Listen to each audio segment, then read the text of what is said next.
I don't remember saying yes, but this ring says I did. The gold band caught the light before anything else made sense. Kara Novak had been awake for approximately 4 seconds when she noticed it. Her left hand resting against white hotel linen fingers, slightly curled, and on the fourth finger, a plain gold ring that had not been there the night before. Simple, unadorned. The kind you bought fast from a place that asked no questions and kept the lights low. She did not move. The ceiling above her was unfamiliar. High cream colored, the kind of ceiling that belonged to a room that cost more per night than she made in a week. The sheets beneath her had the weight of expensive thread, count the softness that came from money spent on things you would never see. She was still wearing her work uniform. Black shirt, black trousers, slightly rumpled, but intact. Her shoes were on the floor beside the bed, placed neatly side by side, and that detail troubled her more than the ceiling or the sheets because she did not remember taking them off, and she did not remember being the kind of careful that placed shoes neatly when the world was spinning. Her phone had 22 missed calls. She sat up slowly. Her head ached with the quality of something chemical rather than alcohol, a heaviness behind her eyes that felt installed rather than earned. The room resolved itself around her. A suite, enormous windows showing a Las Vegas morning, the desert light flat and merciless, the city outside already awake and indifferent to whatever had happened inside this room the night before. There was a man sitting on the far edge of the bed. His back was to her. Dark shirt, the sleeves rolled once at the cuffs. Dark hair slightly longer than corporate, and she could see the edges of tattoos where the shirt met his forearms. He had a phone pressed to his ear, and his posture had the quality of a man who had been sitting very still for a long time. The stillness of someone who had processed his first shock and moved directly into calculation. She had seen this man before, 5 times over the course of the last 5 evenings. She had served him whiskey and turned down his invitations and told him on the 5th night exactly what she thought about men who had his particular shape of danger. She had been honest with him in a way she was rarely honest with strangers, and he had listened in a way that strangers rarely listened. And then she had gone home on the 3 in the morning bus and told herself that was the end of it. His name was Dante Ricci.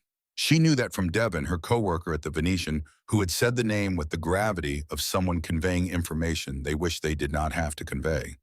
She had looked it up afterward on her phone on the bus under the yellow lights of the route that took 40 minutes and smelled like recycled air. She had read enough to understand why Devin had looked at her that way. Dante turned. In the morning light, his face had lost whatever he wore in the casino. The controlled ease, the measured attention that had made her skin prickle every time she walked past his table. What remained was something stripped of performance. A man confronting a situation that had moved outside his control and finding that condition profoundly unacceptable. His pale green eyes found hers. Held. "We got married," he said, apparently. The silence that followed had weight to it, physical weight, the kind you felt in the chest. Kara looked at the ring on her hand. She looked at his face. She looked at the phone he was now lowering the screen visible for 1 second before he turned it over, and in that second she saw the headline. She did not need to read all of it. The photograph below it was sufficient. The two of them beneath neon lights, a man in a white jumpsuit standing between them, her hand in his and her expression open and laughing, and entirely unlike the expression she wore when she was in control of herself. She had not been in control of herself. Neither had he. That took another few seconds to settle. "Someone did this deliberately," Dante said. He said it without inflection, the way he stated weather. "Someone arranged this. The photos are already online. My security team has confirmed the bartender received a cash payment 3 days ago. The compound used is not recreational. It requires contacts to source. This was planned. She absorbed all of this. Then she said, 'I want to go home.'" He looked at her for a moment with something she could not yet name. Not dismissal, not the management she had expected from a man accustomed to controlling every room he entered. "You are not a prisoner," he said, and the care with which he said it, the deliberate precision of it, told her he understood exactly what she was actually asking. She stood. She found her shoes and put them on.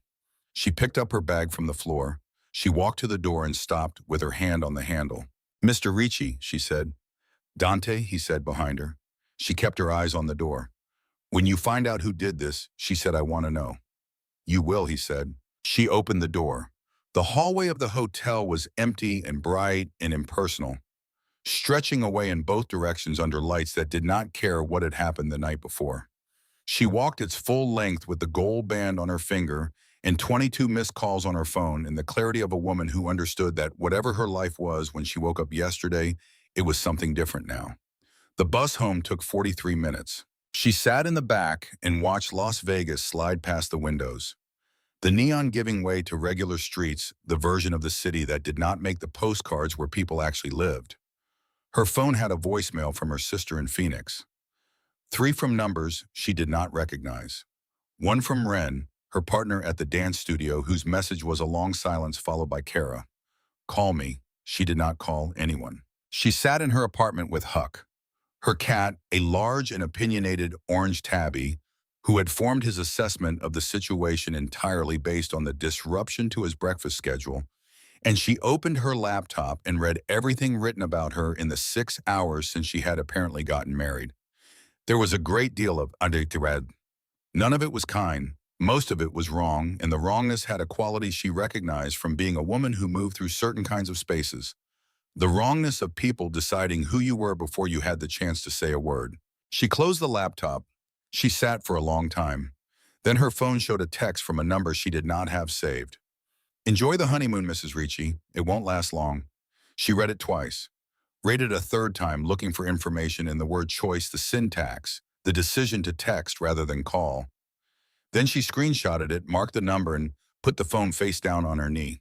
Her hands were steady. This was something she had noticed about herself over the years. Under ordinary stress, she was like most people, heart rate elevated tightness across the chest. But under a certain quality of real danger, something in her went quiet and focused instead. Her dance teacher at age 11 had called it stage presence. Her father, before he left, had called it stubbornness. Kara had never had a word for it. It was simply what happened when the stakes crossed a certain threshold. The stakes had crossed that threshold. She picked up the phone and played the voicemail she had been avoiding. Dante's voice, low and direct, no preamble. My security team has confirmed we were both drugged before the ceremony. I have footage. I have a name for the substance. It is a compound that causes memory gaps and heightened suggestibility. Combined with alcohol, it is effective in ways that were understood by whoever sourced it. I need to speak with you in person. Not about the marriage, about your safety. The people who arranged this are not finished. A pause. You can tell me no. I have learned you are comfortable with that, but I would prefer you said yes. She played it again. Not because she had missed anything, because she was deciding and she wanted to make the decision with full information rather than with the part of herself that was afraid. She was afraid. She was also something else, something that had been awake since the text arrived, something that recognized what it meant when strangers knew your movements before you made them, when the danger was not abstract but specific and had already thought about you more than you had thought about it. The people who arranged this are not finished. She picked up her phone. He answered on the first ring. Tell me about the people who arranged this, she said. All of it. A pause. Then how soon can you be ready? I am already ready, she said. The car arrived in 18 minutes. Black tinted windows, a driver who said 4 words when she got in and said nothing else for the duration of the drive. She sat in the back and did not sleep. She thought about the text message, about the word apparently in Dante's message, about the information required to know she was already in the car before the car reached the highway. Someone with eyes on her building or eyes on his operation or both. Someone who wanted her to know they were watching. A message designed not to threaten, but to destabilize, to make her feel aberved and reactive rather than deliberate. She was not going to be reactive. She thought about 5 evenings at the Venetian. The first night he had asked her to sit down, and she had said she was working. The second night he had sent water to the bar, and she had not touched it, and when he found her afterward, she had told him the rules applied to water, and something close to a smile had moved through his expression, brief and unannounced. The third night he had told her he read everything in his immediate environment, a habit. She had asked if that was a warning or an introduction.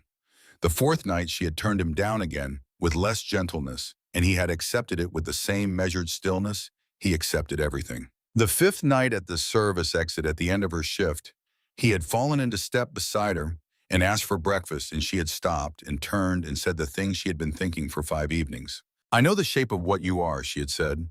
"Not the specifics. I do not know your business or your family or whatever it is you have going on, but I know the shape of it. And I know what happens to women who have breakfast with men who have that shape. And I like my life the way it is. It is not an exciting life. It is mine." He had stood there, and the city night had been cold, and the neon from the strip had been visible over his shoulder, and he had said without contempt, "Your life is a double shift in a 40-minute bus ride." "Yes," she had said, "and it is mine." He had been quiet. "Then that is the most honest thing anyone has said to me in approximately 2 years." "Then you have been spending time with the wrong people," she had said, and pushed through the exit door. Now she was in a car going north. She was going because of what he had not done. He had not threatened. He had not managed. He had left a voicemail about her safety in the same direct voice he used for everything, had acknowledged she was comfortable saying no, and had said he would prefer yes in the tone of a man who meant both things simultaneously. And she had known from the moment the text arrived that the danger was not abstract. It had already made decisions about her. Being in the car was being deliberate rather than waiting. She was also going because she had done a poor job of not thinking about him for 5 days, and the honest thing was to stop pretending otherwise. The estate arrived before she was ready for it. She had constructed some vague image from headlines, something designed to announce itself. What she found instead was a house that sat on a cliff above San Francisco Bay, with the quiet assurance of something that had nothing to prove. Stone and glass, horizontal lines, and old trees that predated the house and would outlast it. The gate opened before the car reached it. She counted 4 guards on the approach, which meant more she could not see, and she filed this without comment because it was information, and information was the most valuable thing she currently had.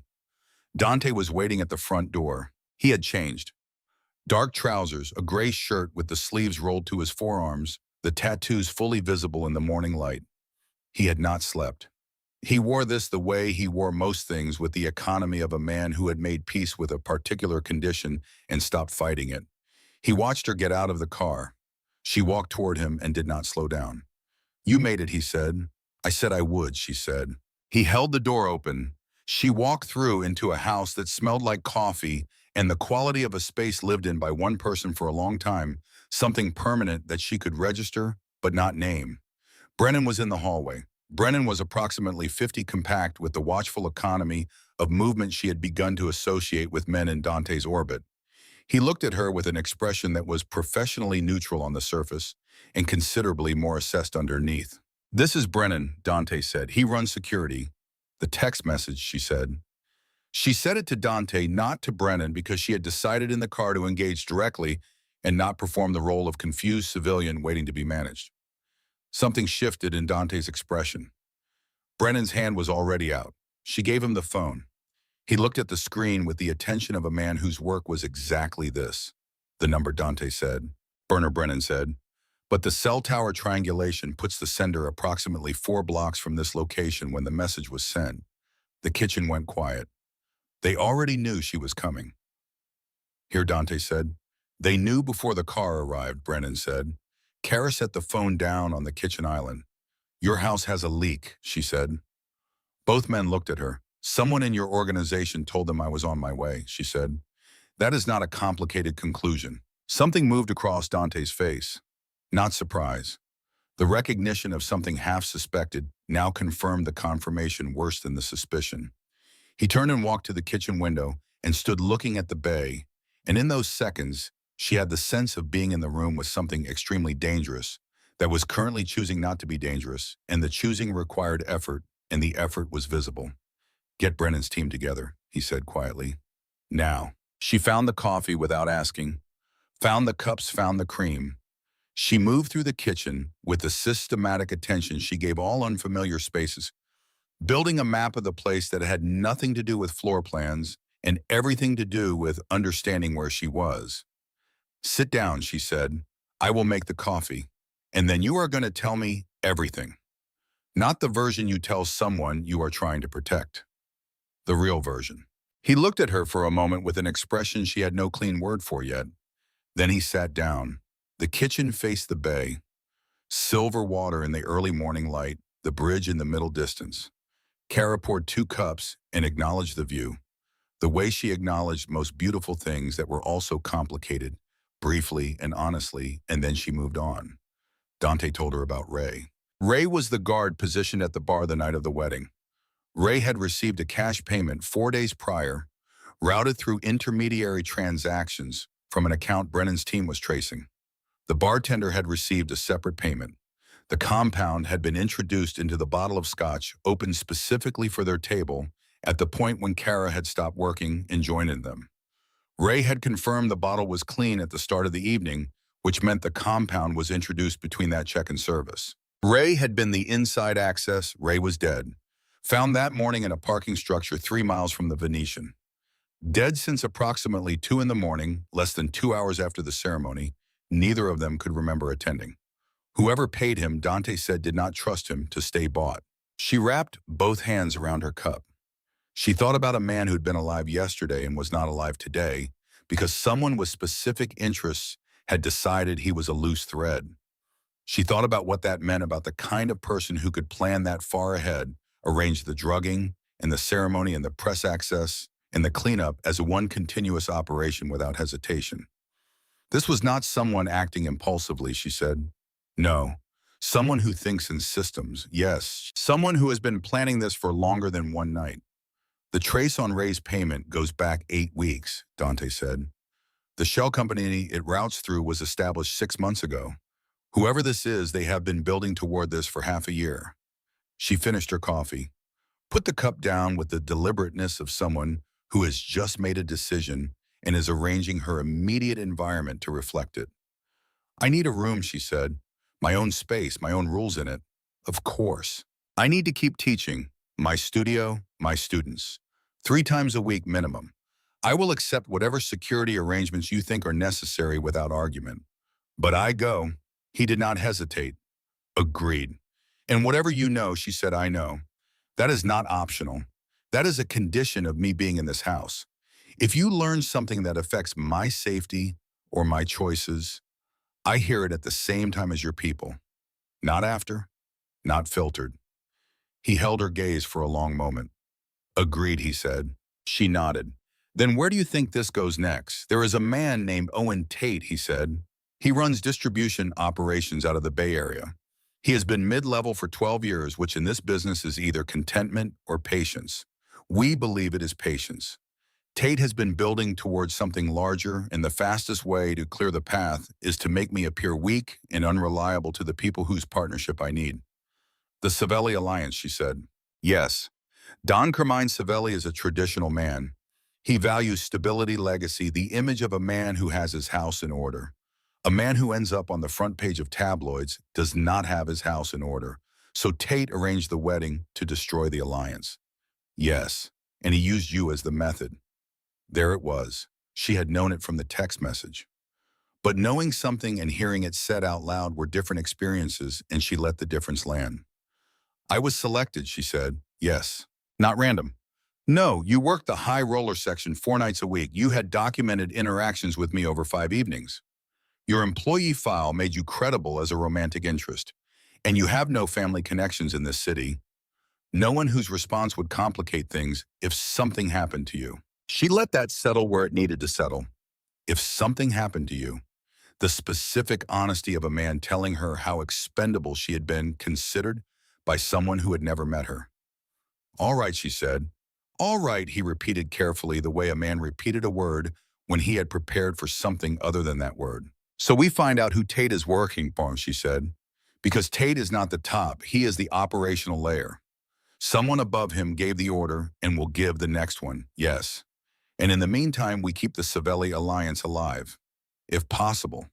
How possible? Don Savelli would need to see this marriage as a choice rather than a scandal, Dante said. A deliberate decision rather than a public embarrassment. He values a certain kind of person beside a man in my position. Someone who is not afraid. Someone who tells the truth. She looked at him across the island.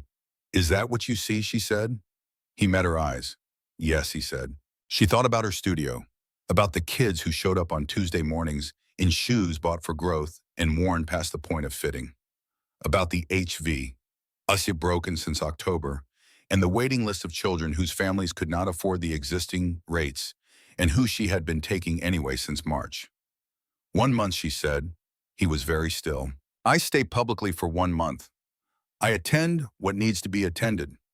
I am present. At the end of the month, we proceed with whatever separation makes sense, and you pay me enough to fix the things in my life that need fixing. He told her a number. She heard it, and her mind did what it did with numbers large enough to change the shape of a life. It calculated without sentimentality the studio lease, Ren's salary, the waiting list, the HVAC, the equipment that was 10 years old, what it meant to not take the 3 in the morning bus anymore. She hated that she was calculating. She was doing it anyway because she was honest, and honesty did not require her to pretend the number was irrelevant. 1 month, she said again. 1 month, he said. She nodded. She slid off the stool. Show me the room, she said. He stood. He moved toward the stairs with the unhurried economy that was his version of everything, and she followed him through a house that was full of books and spare furniture and a few paintings that looked real rather than decorative, and the silence of a space inhabited alone for a long time. The room was on the second floor, east-facing. Morning light, a view of the garden and the bay beyond it, its own bathroom, a closet with nothing in it. It will do, she said. He turned to leave. Dante, she said. He turned back. One more condition, she said. When you find the person above Tate, the one who actually gave the order, I want to be in the room. He looked at her for a long moment with something that arrived and stayed longer than he intended, something that had not been calculated in advance. All right, he said. He left. She stood at the window and looked at the garden. A guard was walking the perimeter fence through the trees, steady, unhurried. Another at the gate. The security had the quality of something grown here, alongside the old trees, permanent and unremarkable. She sat on the edge of the bed. She thought about a ring she had not taken off and a cat she had left with a neighbor and a woman named Ren, who was covering Thursday's beginner's class without complaint. She thought about a text message from a number she did not recognize and the voicemail of a man who had been honest in a way she had not expected. Her phone buzzed. Not an unknown number. A contact that had not been in her phone that morning. Dante, programmed in at some point without announcement. The message said, there is a library on the ground floor east side. Third shelf from the window has some decent fiction if you cannot sleep. She read it twice. She put the phone face down on the mattress and lay back and looked at the ceiling. She did not go to the library. She also did not sleep. Outside, the bay was silver and vast and indifferent, and somewhere in this house above it, in a study with the light still on, a man who had agreed to 2 conditions without flinching was already working on finding the person who had decided that neither of them mattered enough to ask. 3 days passed before Kara found the empty room. She had been moving through the house carefully, not intrusively, building a map of it that had nothing to do with floor plans and everything to do with understanding where she was. The library she had found the first evening, eventually at 2 in the morning, when the ceiling of her room had stopped being interesting. The study she knew from the outside, the strip of light under the door at all hours. The kitchen she knew well by now, which cabinet held the coffee and which held things Dante never used but had not gotten around to removing. The empty room was at the back of the ground floor behind a door she had assumed was storage. It was large. Hardwood floors, high ceilings, 3 windows facing the garden. Empty in the way of a space that had once held furniture and been cleared for reasons that were no longer relevant. The floors were clean, the windows were clean, there was nothing in it except light and dimensions. She stood in the doorway for a long moment. Then she went upstairs, changed, came back down, pushed the door open and began. She had been building the piece in her head for 4 months. Not for performance, not for the studio, just for herself, the way she sometimes built things that had no audience and no purpose except to work out what could not be worked out in words. Floor-heavy contemporary, the kind that required you to understand your own weight on the way down to commit to falling, because you knew your body well enough to know it would find its way back up. She had the structure, but had not had the space to move through it properly in weeks. She worked for 90 minutes. When she looked up, Dante was in the doorway. She did not stop. She finished the phrase she was in the middle of "let it resolve" came to stillness. Then she looked at him. He was watching with the focused attention he gave everything, but it was not his threat assessment attention. This was something without an agenda, something he did not appear to be managing. "You make the room feel safe," he said. "That is the point," she said. He nodded once slowly as if she had confirmed something he had been uncertain about. The next morning, the room had been cleared of the last traces of its previous function, the scuff marks along the baseboards cleaned. A small speaker installed on the windowsill at a height that distributed sound evenly. No explanation offered. She did not ask for one. She understood that this was how he did things, not with declarations, with arrangements. The dinner at Don Savelli's house in Pacific Heights happened on Thursday evening, 6 days after Kara arrived. Brennan delivered the details in the way he delivered everything directly and without embellishment. 12 guests, formal setting. The alliance that Dante needed was the primary subject, though it would not be discussed at the table because in the world these people occupied the most important things were almost never discussed directly. They were assessed, confirmed through the texture of an evening rather than through conversation. What Brennan was not saying and what Kara understood from the spaces between his words was that she was part of the texture being assessed. She wore black, simple fitted the kind of dress that asked nothing of the person wearing it. She did her own hair, which took 3 attempts, and the result looked like 3 attempts, and she stood in front of the mirror and decided this was correct. She was not going to that house to perform. She was going to be herself, and if herself was a dance teacher from Las Vegas, who did her own hair on the 3rd try, then that was what the room was going to receive. Dante looked at her when she came downstairs. He started to say something, and she said, "Don't," and he stopped, and then said, "I was going to say, you look ready." And she said, "Oh," and something moved at the corner of his mouth, and they got in the car. Don Savelli's house sat behind old hedges on a corner lot in Pacific Heights, the bay visible from the upper floors, smelling inside of good food and the particular formality of rooms that had hosted significant conversations for 50 years. When Kara and Dante walked in, she felt the assessment happen within the first 3 seconds.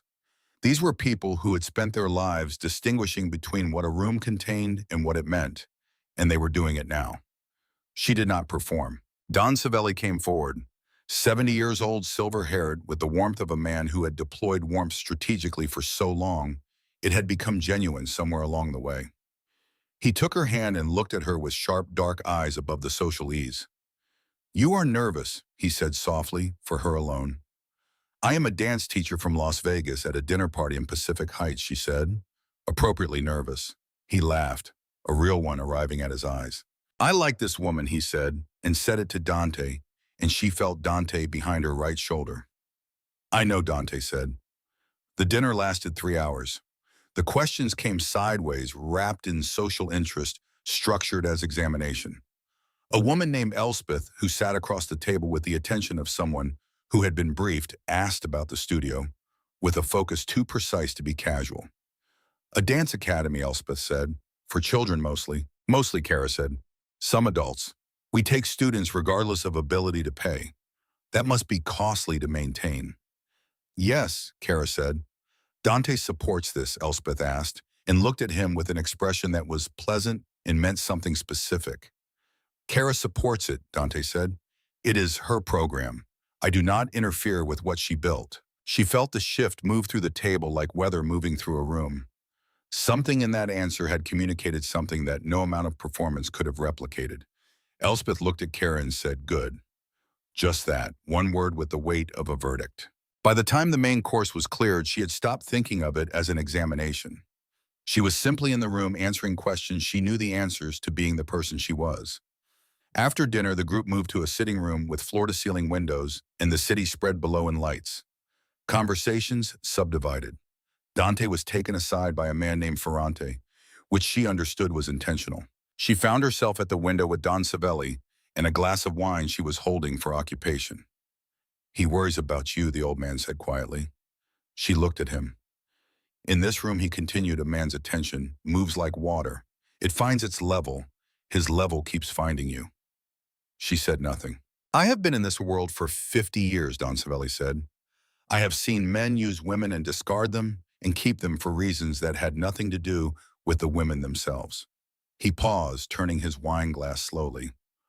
"What I see with Dante is not a man managing an asset. He looked at her. Does that concern you? Should it? She said. That depends, he said. On what you want. She looked at the city below them. I want my studio to survive, she said. I want the children who cannot afford lessons to keep getting them. Simple things, he said. Simple things are the hardest to protect. He was quiet a moment.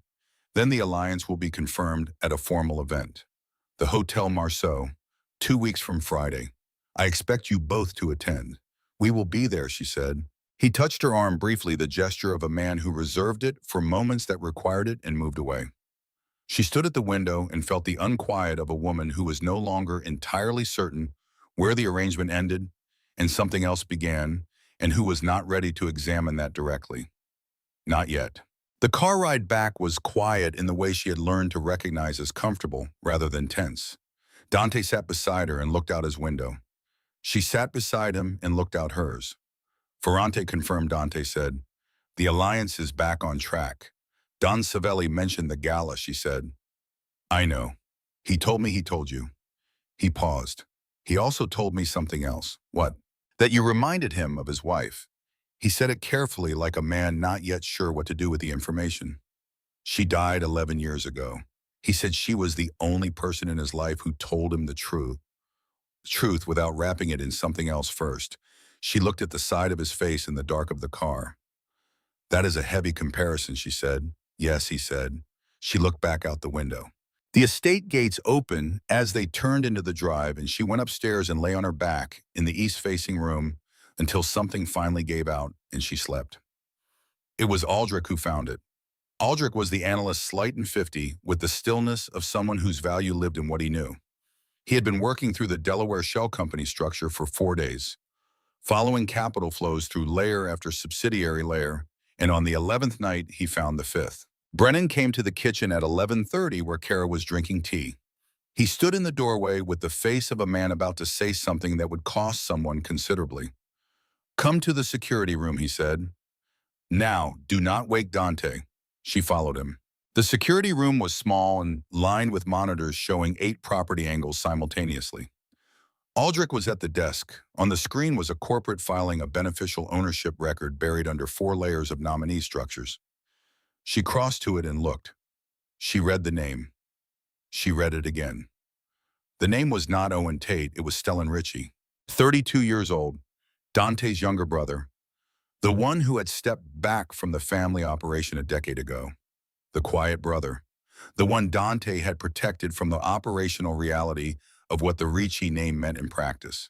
The capital authorization signature was dated 6 months ago. She stood very still. He has been planning this for 6 months, she said. At minimum, Aldrich said. She looked at Brennan. Why are you showing me this instead of Dante? Brennan's expression did not change on the surface. Underneath, something was happening that was not neutral at all.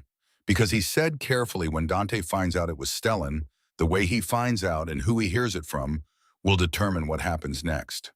In this family, this kind of information does not leave room for careful thinking. The anger arrives before the strategy. He paused. I have worked for him for 16 years. I know what that looks like. You want me to tell him, she said. I want someone he trusts to tell him, Aldrich said quietly. She stood with this. She looked at the document, at the signature that had authorized the capital transfer at the timestamp 6 months prior, at the name she had not expected and could not unsee. She thought about what this meant. Stellan had not been recruited by Tate as a resource. He had built the infrastructure himself, established the shell company, arranged the capital structure, brought Tate in as the operational face, and then waited for the right moment. The Savelli alliance had created the moment. 6 months of patience. The brother Dante had protected from all of this, had been building all of this. All right, she said. I will tell him. She knocked on the study door because the light was on. It was always on. She had stopped being surprised by this. He opened it in the same clothes he had worn to the Savelli dinner jacket, gone sleeves up. He took one look at her face and stepped back. She stood in front of his desk and placed the printed document on it. She said nothing. She watched him pick it up. She watched his face. This was the part she would think about for a long time afterward. The sequence. Comprehension arriving in stages rather than all at once. First, the professional read eyes moving across the document with the efficiency she had learned. Then the moment his eyes found the name. Then a stillness she had not seen on him before. Not the controlled containment that was his baseline. Not the deliberate management of a man who had decided how much of himself to show. Something stopped. Stellan, he said. His voice had a quality she had no word for. Not empty, the opposite of empty, full of something with nowhere to go. Yes, she said. This is verified.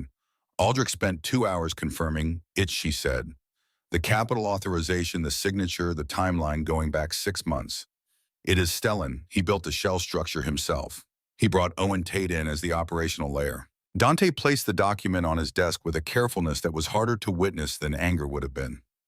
Then he turned and walked to the window and stood with his back to the room looking at the bay. It was dark outside, the bridge lights visible in the distance, the water invisible below them. She waited. Why, he said. He said it to the darkness, not to her. I do not know yet, she said. He never wanted. He stopped. Started differently. He told me 10 years ago he was done. I believed him. I let him out. I kept everything away from him. Every decision, every consequence. I protected him from everything. His voice had dropped to something quiet and flat that was harder to hear than if it had been loud. I wanted him to be different from me, he said. She crossed the room. She did not touch him. She stood beside him at the window and looked out at the darkness and said he was not done. He was waiting. For what? For the right moment, she said. For the alliance to be valuable enough that taking it from you was worth the risk. He was patient. 6 months is patient. He pressed one hand flat against the window frame. Ray is dead because Stellan decided he was a loose thread, Dante said. Yes. She did not finish the rest of the sentence for him. She let it sit. He is my brother, Dante said. I know. I taught him chess. Our father was not. He stopped reorganized. I was 12 and he was 9, and I taught him every game I knew because I wanted him to have something that was his. I wanted him to be different from what I was going to become. The silence between them had a size. What do you need to do? She said. He turned from the window. His face had the quality of too many things occupying the same space simultaneously, none of them resolved. I need to find out how much of the organization he has reached, he said. I need to know who else knew. I need to call him. Not yet, she said. He looked at her. If you call him now, he will know you know. He will move whatever has not been moved. He will disappear. What can be disappeared? Dante looked at her steadily. Give Brennan tonight, she said. Map the network. Find everyone Stellan has been in contact with inside the organization. Then you have full information before you make any move. She paused. You only get one move here. Make it the right one. Multiple things move through his expression in sequence, none simple. You are very calm, he said. One of us has to be, she said. His jaw tightened, released. This is my family, he said. My failure. You did not. She looked at him steadily. That man arranged for people to watch this house, she said. Ray is dead because of what Stellan decided. I am in this house, which means I am in this. Stop trying to draw a line around me. He went very still. I am in it, she said. Use that. Let me help you think. Brennan appeared in the doorway so quickly, she understood he had been standing just outside it.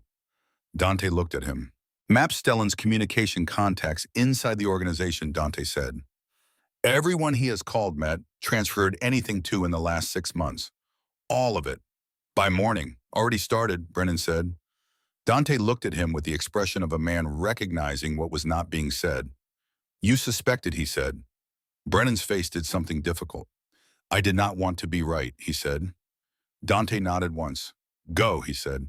Brennan went. She sat in the chair across from his desk. The same chair she had sat in when he explained the shape of the situation. She stayed. She did not offer comfort. She did not try to soften the edges of what he was carrying. She remained in the room while he sat and looked at the document with the cold, focused attention of a man whose only available tool was his own machinery. At 3 a.m, he looked up from the papers spread across his desk and found her still there. When I was 29 and my father died, he said Stellan was the only person who... He stopped. Started differently. I thought he was the one person who would not. I know, she said. That is the part that he pressed two fingers against the bridge of his nose and breathed. That is the part. She looked at him and said nothing and did not look away. You do not have to stay, he said. I know, she said. She stayed. At 4:15, Brennan returned. He placed a printed list on the desk. 14 names inside the Ricci organization who had been in contact with Stellan with notable frequency over 6 months. 2 held senior positions whose compromise would affect specific segments. One name sat near the bottom of the list. Curtis. Dante looked at the name for a long time. Curtis had been with the Ricci family for 19 years, head of personal security. A man who had known Dante since before he took over from his father. The kind of institutional loyalty that organizations like this were built on. The wire transfer from Stellan's account to Curtis had occurred 4 months ago. The amount was large enough to mean something specific. Dante stood. He picked up his phone. What are you doing, she said, calling Stellan. Dante. I know, he said. I know the right move is not now, but if I sit here until morning with this. He looked at her. His face had lost the architecture entirely. What was looking at her was whatever lived underneath all of it, and it was looking at her directly. I cannot sit here knowing and wait, he said. She stood. Then do not call, she said. Call Don Savelli. He stopped. Call Savelli tonight, she said. Not about Stellan, about the gala. Tell him you have new information about the threat to the alliance, and you need the formal confirmation to happen publicly in front of every family present, so that whoever is working against you has a no move left once it is done. She watched him move through it. If Stellan finds out the alliance is being confirmed publicly at the gala, she said he will want to destroy it before it becomes official. He will move early. He will step into the open. Dante looked at her. You are asking me to use the gala as a trap, he said. I am asking you to let your brother believe he still has time, she said, and use that against him. If this goes wrong, Dante said quietly, it goes wrong in front of every significant person in my world, in front of Savelli, in front of every family watching to see whether I am strong enough to hold what I have. He paused. If it goes wrong, there is no recovering from it. I know, she said. You understand what you are suggesting, yes. And you are still suggesting it. She held his gaze. You said everything in your world is a test, she said. Then pass it. He stood in the 4 a.m. dark of his study, his brother's name on a document in front of him, and he looked at the woman across his desk who had come into this without choosing it, and had stayed without being asked, and had just looked at the hardest possible move and told him to make it. He picked up his phone. He called Don Savelli. The old man answered on the 3rd ring with a voice that was alert rather than groggy, the voice of a man who stayed calibrated at that hour. Dante spoke for 6 minutes. He did not mention Stellan. He explained the threat to the alliance, the need for the gala confirmation to be a public and irrevocable act rather than a private arrangement that could be disrupted beforehand. Savelli listened without interrupting. Then he said, you want to draw them into the open. Yes, Dante said. And if they come into the open at my event, I will handle it. You have my word that nothing touches your house or your guests or the alliance itself. A long pause. The kind with decisions inside it. Thursday evening, Savelli said. Hotel Marceau, 7 o'clock. I will have my security coordinate with Brennan by noon. He paused. Dante, what are you not telling me? You do not need to know it before Thursday, Dante said. All right, Savelli said and hung up. Dante put the phone down. He stood with both hands flat on the desk and breathed once the breath of a man building something inside himself that needed to hold weight. 3 days, she said. Yes. What happens in 3 days? We find out how deep Stellan's network goes, he said. We identify which of the 14 names can act and which can only inform. We build a cordon around the gala that his people cannot see until it is already closed. He paused. And we do all of it without Stellan knowing we know. Can you do that? I have spent 10 years building things that could not be seen until they were already in place, he said. Yes. She looked at him. He looked at her. Go sleep, he said. You have been awake for 30 hours. So have you. I am accustomed to it. So am I, she said, which was not entirely true, and they both knew it. He looked at her for a moment with the expression that arrived and stayed longer than he intended. Not tonight, she said, before he could say whatever he was about to say. There is too much happening tonight for anything else to happen tonight. A beat. Then he nodded once, the nod of a man accepting a boundary he understood and intended to respect. She got up. She went to bed. She lay in the east-facing room for 2 hours while the bay made no sound at all, and the strip of light under the study door remained where it had been. Then she slept. 2 days later, Aldrich brought the final piece. He found it while mapping the video distribution system Stellan had built as a secondary weapon. Kara was in the kitchen when Dante came in and sat down at the island with the expression she had learned to read as the face of a man who had just been confirmed in something he had not shared. She looked at him. There was a secondary plan, he said, beyond the wedding and the press coverage. For the gala itself, she waited. Stellan had a copy of the ceremony footage. Tate was holding it. The plan was to release it in the middle of Savelli's announcement tonight, interrupt the confirmation at its peak with footage of the drugged wedding, expose it as a staged scandal in front of every family in that room. Destroy the alliance in the exact moment it was being formalized. He paused. Aldrich found the distribution set up yesterday. The platform, the timing trigger, the file location. He neutralized it this afternoon. She was quiet for a moment. When did Aldrich find it, she said. Yesterday, he said. She looked at him with the even directness she used when she meant something entirely. We agreed, she said. Whatever you know, I know. At the same time, not after. His jaw tightened. I needed to be certain before I said anything. I did not want to give you information that turned out to be incomplete. That is not what we agreed to, she said. I know, he said. And he said it without the fractional resistance she had come to expect, without the contained argument underneath. Simply, I know. He looked at her steadily. That will not happen again. She held his gaze for a moment. Then so Tate walks into that ballroom tonight believing he has a weapon, and finds out in the room that he does not. Dante said. And Stellan finds out in that room that 6 months of construction became worthless in 60 seconds. She nodded slowly. On Wednesday evening, 2 days after Aldrich's discovery, Stellan called. Kara and Dante were eating dinner at the kitchen island. 8 in the evening, the bay going dark outside the ordinary choreography of two people sharing a space without having formally agreed on the terms of sharing it. The phone screen showed the name. Neither of them moved for 2 full seconds. Then Dante picked it up. Stellan's voice was easy and warm, the voice of a man with nothing to hide, or the voice of a man who had been practicing that quality for long enough that the practice was no longer distinguishable from the original. He asked how Dante was holding up, said he had seen the headlines, asked if the Savelli situation was salvageable. Dante answered with the hollowness of a man who had learned to be empty on command. She watched his face across the island throughout the call, the complete absence of what she knew was there, the specific skill of a man who had paid a cost she could only estimate to learn it. She seems interesting, Stellan said. The woman. Have you actually talked to her? We have talked, Dante said. What is she like, honest Dante said. Inconveniently so. A short laugh from the other end. That is new for you. Yes, Dante said. As if the thought had just arrived casually, he mentioned the Hotel Marceau. Thursday evening, alliance confirmation. Come if you want. The pause that followed was fractional, brief as a breath held and released, the length of a man recalibrating. I will try to make it, Stellan said. Good, Dante said. Good night. He hung up.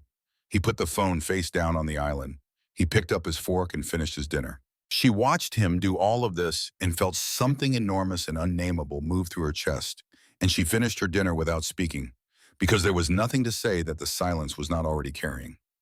After a while, Dante said quietly, looking at his plate, he will be there Thursday. Yes, she said, he will not come in himself. He will keep distance until he sees which way it is going. Then we make sure he sees which way it is going early, she said. Early enough that he steps forward to stop it. How? By making the confirmation public and irrevocable in the first 60 seconds, she said. The moment Savelli speaks, the moment it is on record, in that room in front of every witness, everything Stellan built for 6 months becomes worthless. At that point, he either disappears or he does something visible. Dante looked up. Either one tells you what you need to know, she said.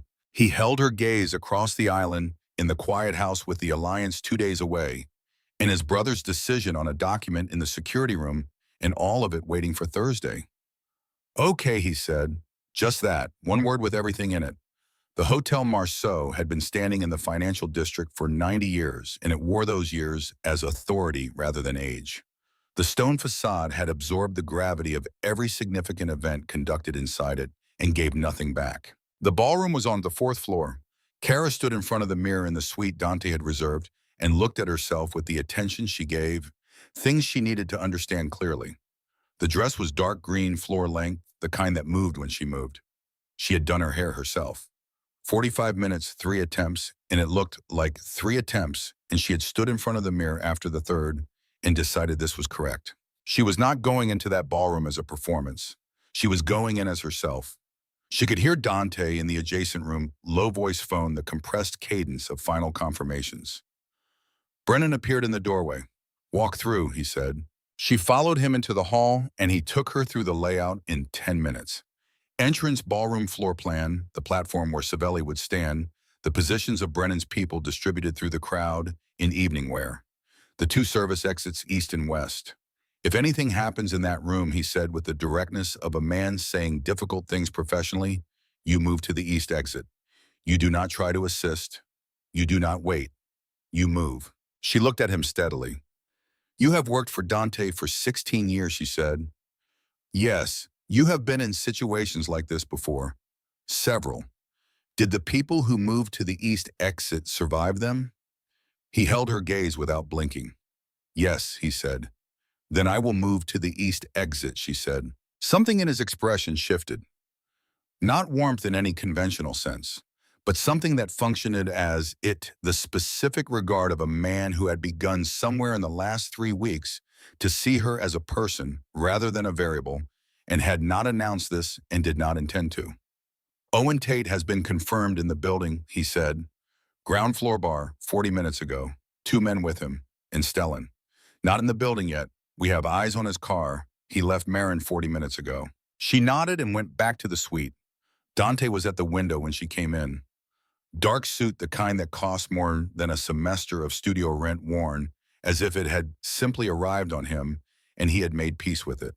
He was looking at the city with the stillness she had first cataloged across a casino floor 3 weeks ago. Still the same quality, still the measurement of everything. He turned when she came in. He started to say something. "Don't," she said. "I was going to say you look ready," he said. "Oh," she said. Something moved at the corner of his mouth. Although he said and stopped. "Don't push it," she said. He almost smiled. She had learned the exact geography of that, almost the slight movement at the right corner, the quality of his eyes, when something surprised him toward it. She had learned it without intending to and had stopped, pretending otherwise around day 12. "Tate is in the building," she said. "I know. Stellan is 40 minutes out. He will stay at the perimeter," Dante said. "He will want visibility before he commits." He paused. "What we have changed is who knows what before the room comes together." She absorbed this. "Then the video is neutralized." "Yes, Aldrich confirmed it this afternoon." She looked at him, he looked at her. The hotel suite was quiet around them, and the city was visible through the window, and Thursday had arrived, and there was nothing left to prepare. She crossed the room. She stood in front of him. She reached up and adjusted his pocket square, which did not need adjusting because she needed something to do with her hands, and he was standing there. His hand came up and covered hers. 2 seconds, the warmth and weight of it. Then he let go. "Time to go," he said. She picked up her bag. They went. The ballroom at 7:15 was everything the room was designed to produce. 200 people in evening wear with crystal glasses, and the brightness of people who knew how to wear power in public lightly, as if it required no acknowledgement. The chandeliers threw light across everything. Beneath it, the geometries of alliance and opposition arranged themselves with the precision of people who had been doing this for decades. When Kara and Dante walked in, she felt it immediately. Not the anonymous attention of a casino floor where she was furniture. This was specific and triangulated the regard of people completing an assessment within the first 3 seconds. She kept her shoulders back and her pace easy, and she did not look for Tate, and she did not look up toward the mezzanine. She let Dante guide her through the first exchanges, and she made eye contact and answered questions with the direct brevity she had always used, and she watched the small recalibrations in people's expressions as they registered her. Not performing, not anxious, present. Don Savelli greeted them near the center of the room. He took her hand and held it with the brief warmth she had come to recognize as his highest register, his sharp eyes above the social ease, reading her the way they always did. Elspeth was there, standing at her husband's shoulder with the attention of a woman who had witnessed significant events for 40 years and knew how to watch one develop. "Good evening," Elspeth said. "Good evening," Kara said. Something passed between them that was not quite a smile and did not need to be. Kara found Tate at 7:40. He was at the far edge of the room near the Champagne Station compact and maintained two men flanking him at an operational distance. He was watching the room with an ease she understood now was performed. He saw her looking. He smiled. The smile of a man watching a clock count down towards something he had arranged and was waiting to execute. She held his gaze for exactly 2 seconds. Then she moved her eyes away with the unhurried ease of someone who had looked at a thing and found it uninteresting. She felt his attention follow her. Good. She found Dante near the platform. He turned when she arrived at his shoulder, and she said quietly, "Tate is at the East Champagne Station. He has made me. He is waiting." Dante's expression did not change. He took her hand, the gesture of a husband performing for the room and also not performing, and said equally quietly, "Stellan arrived 4 minutes ago. Mezzanine bar above the ballroom." She did not look up. "Watching the room," she said. "Watching the room," he confirmed. Don Savelli moved toward the platform. The room's energy compressed. 200 people adjusting their attention simultaneously, conversations tapering, glasses held rather than sipped. The specific choreography of a room that understood something was about to become official. Dante's hand tightened on hers. The controlled force of a man holding himself at a precise calibration. She squeezed back. He looked at her sideways. She was watching Tate. Savelli began speaking. His voice carried the room without effort. 50 years of commanding spaces and nothing left to prove. He spoke about alliance and stability and the future being formalized tonight, and his voice had the gravity of someone making things official in the way that mattered, not contractually, but in front of witnesses who would remember. She watched Tate's right hand, the slight movement toward his inside jacket pocket, the check, the pause, the specific quality of a pause in which a man is waiting for a vibration that does not come. He checked again. His thumb moved across the screen. Nothing. Then his face changed. The difference between a man waiting for something to happen and a man discovering the thing he was waiting for is not coming. The recalibration happening in real time in a room full of people he could not show it to. He looked across the room. He found Dante. Dante was already looking at him. The exchange covered 20 feet of ballroom floor and lasted 3 seconds and contained everything. The acknowledgement that the trap had closed, that the weapon was gone, that 6 months of construction had arrived at nothing. Tate turned toward the exit. One of Brennan's people was already there. A second appeared at the secondary exit. Tate stopped. He stood with a glass of champagne he was no longer drinking, and his 2 men flanking him in the stillness of people who have run out of moves. Savelli was 3 sentences from completion. She heard it before she saw it. A shift in the room's acoustics, the way a space changes when something moves above it. She looked up. Stellan Ricci was standing at the mezzanine railing. He was younger looking than she had expected. Or perhaps it was the quality of someone who had not yet fully inhabited the decision they had made, who still wore the face of a person rather than the shape of what they had done. He was looking down at the room with the expression of someone watching something they cannot stop arrive. His hands were on the railing. She could see the tension in them from here. She did not say anything. She placed her hand lightly on Dante's forearm. He turned. She directed his gaze upward with the smallest movement of her own. He looked. He found his brother. Savelli finished the announcement. The room responded. The sound of 200 people whose significant business had concluded in the way they needed it to conclude. The release of held breath. Resumed conversations. Glasses raised. The alliance was done. On record, witness present in the memory of everyone in that room. Irrevocable. Dante released her hand. He turned to her, and his face had too many things in it for any of them to be named individually. "Stay with Brennan," he said. "Dante." He said her name the way he sometimes said it, as a period at the end of a sentence. "Stay with Brennan," he said again. He turned and walked toward the mezzanine stairs. She watched him move through the crowd with the quality of motion she had first registered across a casino floor and had been learning ever since. Deliberate, contained, the economy of a man who had decided where he was going. Brennan was at her shoulder instantly. "East exit is clear," he said. She did not look away from the staircase. "I am not going anywhere," she said. "Miss Novak, I'm not going anywhere," she said again. Her voice had the quality it had when she meant something entirely. Brennan said nothing further. He stood at her shoulder, and she stood in the middle of the ballroom and looked at the mezzanine railing where two shapes had been and were now only one, and she waited. 3 minutes. 4. The room around her continued. Someone laughed near the champagne station. Elspeth was in conversation across the room. The chandeliers threw their light. Then Dante appeared at the top of the stairs, alone. She read his face from across the room as he descended.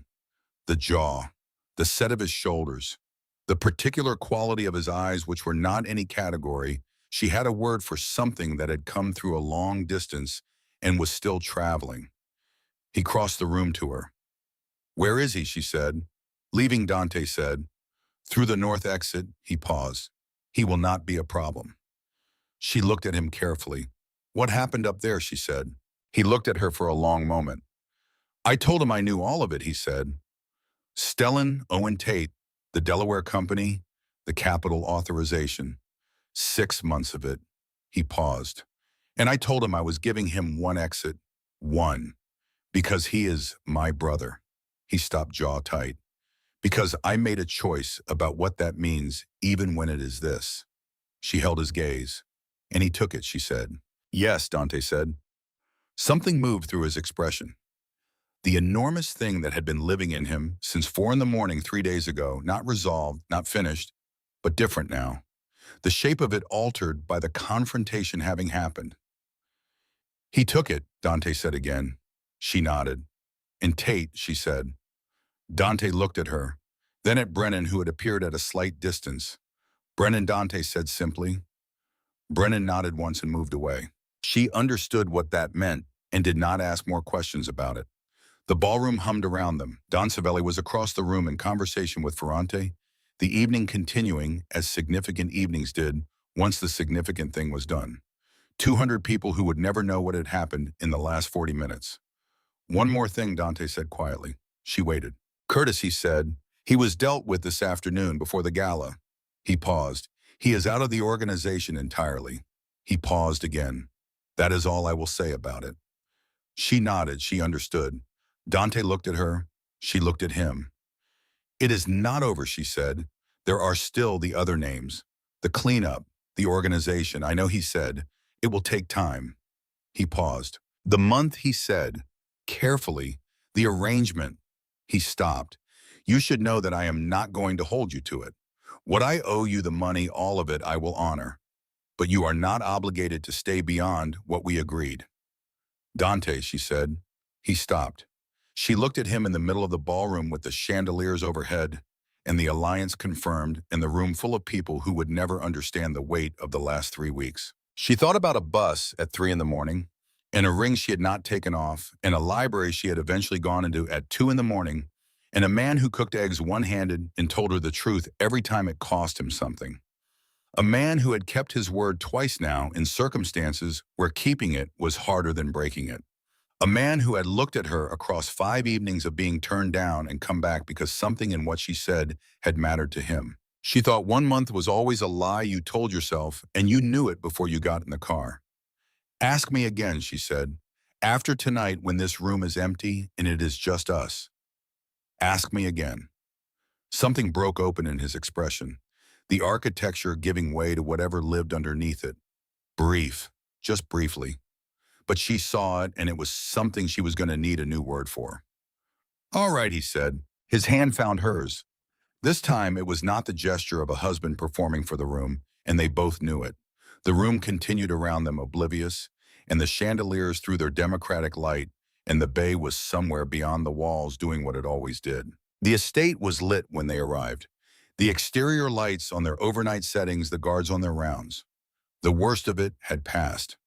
Not finished in the way of stories, where everything resolved cleanly, but passed the way weather passed the evidence of it everywhere, the air afterward different from the air before. Kara went directly to the kitchen. She put water on to boil. She found the pasta she had bought 3 days ago and had not used. She found a pan. She moved through the kitchen with the purpose of someone who needs to do something with their hands and has decided what it is going to be. She was still in the green dress. Her shoes were off at the kitchen doorway. She heard Dante come in, heard him stop. "Sit down," she said without turning around. "I am making pasta." A pause, then the sound of the stool and his weight settling onto it, and the exhale she had been waiting 3 weeks to hear, the exhale of a man who had been holding something enormous and was for the first time allowing himself to put it down. She made 2 bowls.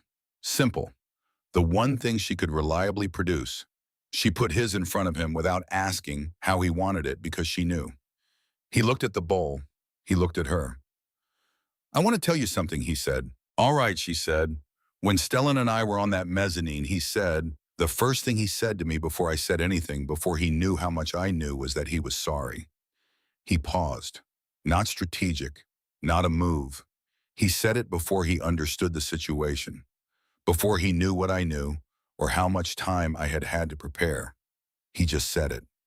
She held her bowl and listened. "I do not know what to do with that," Dante said. "I do not know if it means something real or if it is only what comes out when someone gets caught. I do not know how to read my own brother anymore."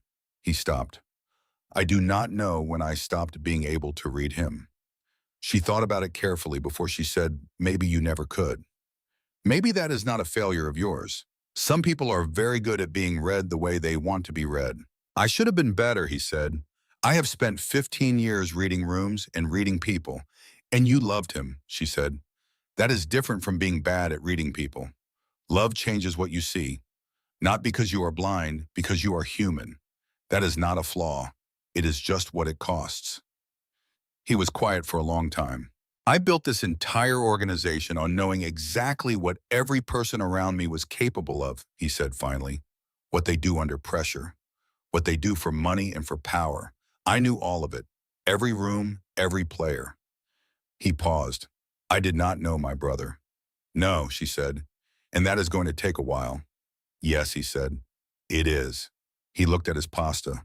"I do not want to talk about it anymore tonight," he said. "Then don't," she said. He looked up. The expression on his face was the one that had fewer layers than usual. The architecture fully set aside a man at the end of a long day sitting in his kitchen with a bowl of pasta made by someone who knew how he took his coffee and being simply that. "You said to ask you again," he said, after the room was empty. "The room is empty," she said. "Yes," he said. "Ask," she said. He looked at her across the kitchen island, in the quiet house above the quiet bay, with the ordinary evidence of 3 weeks of shared life arranged around them. Her tea mug on the counter from this morning. His coffee cup not yet moved. A book she had left face down on the windowsill 2 days ago and kept meaning to move. The pan still on the stove. He said, "Stay." Just that. One word. Not the arrangement, not the month, not the negotiated conditions. The word with everything in it. She sat with it. Then she said, "Oh, I am going to need to go back to Vegas." Something moved in his expression. "Not permanently," she said. "I need to close up my apartment properly. I need to talk to Ren in person. I need to bring Huck." "The cat," he said. "The cat," she confirmed. "He has been with a neighbor for 3 weeks and he is going to be furious." Something broke through on Dante's face. Not the almost smile. The real one. Full and complete, arriving without announcement. And it was something she had seen twice in 3 weeks. And it still landed in her chest in a way she had given up managing. "We will get the cat," he said. "And I need the room on the 2nd floor to stay mine," she said. "My space. My rules in it." "Yes," he said. "I keep teaching. The studio, the kids. 3 times a week minimum." "I know," he said. "And when you know something I need to know, you tell me. Not after. Not filtered." "I already agreed to that." "You broke it once." His jaw tightened. "I know," he said. "That will not happen again. I will tell you everything, even the things I do not want to tell you." She looked at him. "This is not a safe life," she said. "No," he said. "And you are not a simple person." "No," he said. "I am not." She nodded. She picked up her fork and finished her pasta and put the bowl in the sink. Okay, she said. Okay, he said. The word held everything they were not going to say tonight. The enormous thing that had arrived over 3 weeks of crisis and honesty and shared late-night silences, and a man who had kept his word in circumstances where it would have been easier to break it, and neither of them was going to reach for it directly tonight because they did not need to. It was already there and they both knew it. She picked up her shoes from the doorway. Good night, Dante, she said. Good night, he said. She went upstairs. She went back to Vegas on a Tuesday. The apartment took 3 hours. Boxes and decisions, the archaeology of a life being packed, some things kept and some released. Her neighbor Dolores had been feeding Huck and handed over the cat carrier with the expression of someone who had decided to reserve judgment and was doing a poor job of the reservation. Huck was furious. He positioned himself at the very back of the carrier and refused to acknowledge Kara's existence for the entire drive. She accepted this as reasonable. Ren came while Kara was packing. They sat on the floor of the empty living room with takeout containers between them, and Ren looked at her for a long time without speaking, which was Ren's version of the deepest possible attention. Tell me, Ren said. So Kara told her. Not the operational details, not the 14 names, not the specific mechanics of what she had been present for. The shape of it. 3 weeks and what they had actually been. Ren listened without interrupting, which was not her natural condition, and the effort of it was a form of love. When Kara was done, Ren said, "Do you trust him?" "Yes," Kara said. "Why?" Kara thought about it honestly. "Because he tells me hard things," she said. "Not easy things, not the version that makes him look better. He told me I was selected specifically, that I had been chosen as a tool by someone who considered me expendable. And he told me that because he decided I was owed the truth, even when the truth was that." She paused. "He said once that lying requires maintenance. I believe he meant it." Ren was quiet. "The HVAC," she said then. Kara looked at her. "Last week," Ren said, "anonymous donation to the studio account. Large enough to fix the HVAC completely and cover 3 months of fees for every child on the waiting list who could not pay." She looked at Kara steadily. Anonymous. Kara did not respond immediately. She thought about sitting in the car on the way back from the Savali dinner. The text she had sent to Ren asking about the studio's finances, the brief answer in a conversation she had overheard 3 days later in the kitchen that she had not been meant to hear and had not asked about. She thought about a man who had agreed to 2 conditions without hesitation, in the tone of someone who intended to keep them. She thought about what it meant that he had done this before she said yes, before she agreed to anything beyond 1 month, before she had given him any reason to believe she would stay. He had not done it to secure her agreement. He had done it because the children on the waiting list needed it, and he had the means to provide it, and she had mentioned them once, only once, in a conversation about her life that she had offered. Because he had asked honestly and she had answered honestly. That was the part that landed, not the money, the attention, the specific quality of having been heard. "I see," she said. "He did it before you said yes," Ren said. "I know," Kara said. Her voice was quiet. She looked at her hands. The ring was still on her finger. She had not taken it off and she had stopped pretending she was going to. Ren looked at her hands, then at her face. Then she exhaled. The exhale of someone releasing an argument they had been holding in reserve for 3 weeks. "The mirrors in the main studio need replacing too," Ren said. Kara looked at her. "Just so you know," Ren said, and the corner of her mouth moved. They finished the takeout and the packing, and Ren helped carry boxes to the car with the wordless efficiency of 6 years of partnership. When the last box was loaded, they stood on the sidewalk in the Vegas afternoon heat, and Ren hugged her. The fierce converting worry into contact hug held a beat longer than usual. "Call me," Ren said. "Actual calls, I will," Kara said. "And if you ever," Ren stopped. "You have a place. You always have a place." "I know," Kara said. "Thank you." She got in the car. Huck had upgraded his position from the back of the carrier to the middle. She understood this as the beginning of forgiveness. She did not look back at the building as the car pulled away. The Ocean House was Dante's idea. He brought it up on a Thursday evening 2 weeks after the gala in the kitchen, in the direct way he brought up things that mattered. "I have a property on the coast," he said, "Marin above the water. I bought it 10 years ago. He paused. I have never spent any real time there. I would like to take you there this weekend. She looked at him. This weekend, she said. This weekend, he said. It was 40 minutes north across the bridge and then into the coastal hills. And when they arrived, she understood immediately why he had never come. Not because it was wrong, because it was the opposite of wrong. Because it was the kind of place a person came when they were ready to stop being the version of themselves that the rest of their life required, and he had not been ready until now. The house was smaller than she expected. Stone on a bluff above the Pacific with nothing visible on the water's horizon but water. Inside it smelled of salt and a space maintained but not inhabited.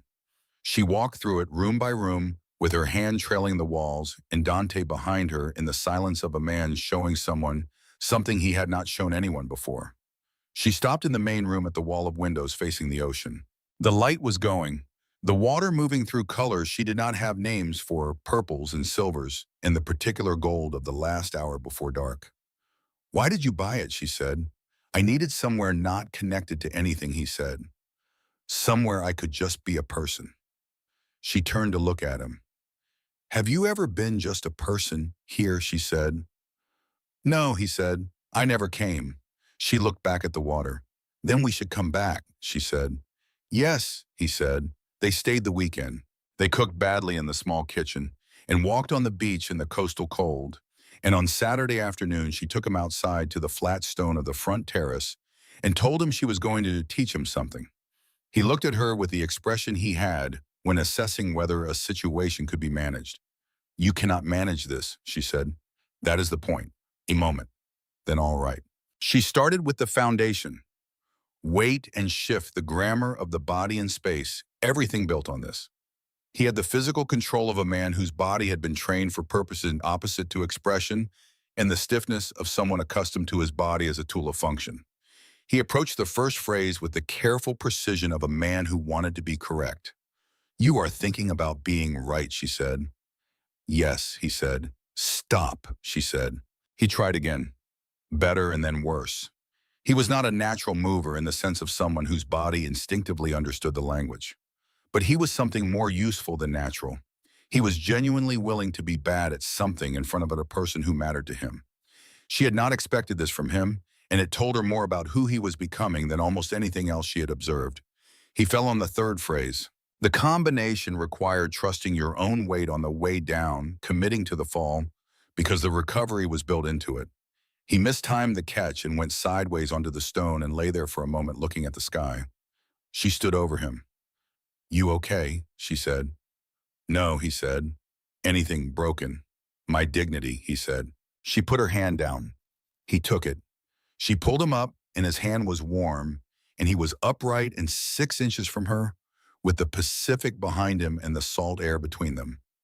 Again, she said. He tried again and again. On the third attempt, he found it. The catch. The weight trusted rather than fought. The recovery arriving without being forced. He came back up with his own momentum, and he was breathing hard, and there was something on his face she had been waiting to see at full intensity. The joy. Not performed. Not the result of winning something. The specific, simple joy of a body that has done something difficult and found that it could. The joy of a person who had forgotten this kind of thing was available to them. She looked at his face and thought, there it is. That is who he is under all of it. That is the person none of them have ever seen. That evening, they sat on the terrace with the Pacific below them and the last of the light holding the horizon. I want to tell you something, Dante said. All right, she said. He turned to look at her. In the evening light, his face had all the words she had built for it over the weeks, and also something she was still finding the shape of. I do not know how to say this without sounding like I have calculated it, he said. Everything I say sounds like I have calculated it. That is a problem I have. I know, she said. Say it anyway. I love you, he said. He said it the way he said all difficult things, directly, without building toward it or softening the edges, just the words placed where they needed to go. The ocean was below them. The light was going. No guards visible from here, no phones, no crisis, no arrangement. 2 people on a stone terrace above the Pacific. I know, she said. He looked at her. I moved here, she said. I brought my cat. I put my books on your shelves and I made you pasta, and I have been in your house for weeks. She looked at him. What did you think that was? Something enormous and unmistakably tender moved across his face. The real smile arrived then. Full, complete, not the almost smile she had cataloged and learned the geography of. The real one. And it arrived with the quality of a door opening in something that had been sealed for a long time, something that had been waiting for exactly this to open it. I was not certain, he said. Yes, you were, she said. A pause, then yes, he said. I was. She took his hand on the armrest between them. The ocean moved below. The last of the light held for another few minutes and then released, and the first stars arrived in the east, and the air was cold. The way coastal air was cold, clean and total, and she breathed it in and let it out and felt the specific thing that had been arriving for 3 weeks finally arrive completely. The recognition of something that had been true before she had the vocabulary for it. I love you too, she said, in case that was not clear from the cat situation. He looked at the ocean. He looked at her. The smile was still there, quieter now, settled into something that looked like it intended to stay. The best thing that ever happened to me, he said, was the worst night of my life.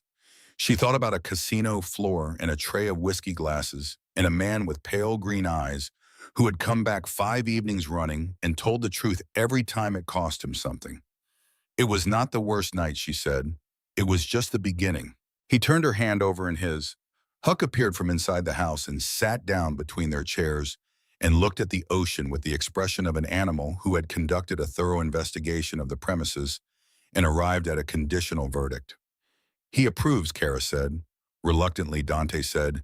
That is his highest rating, she said.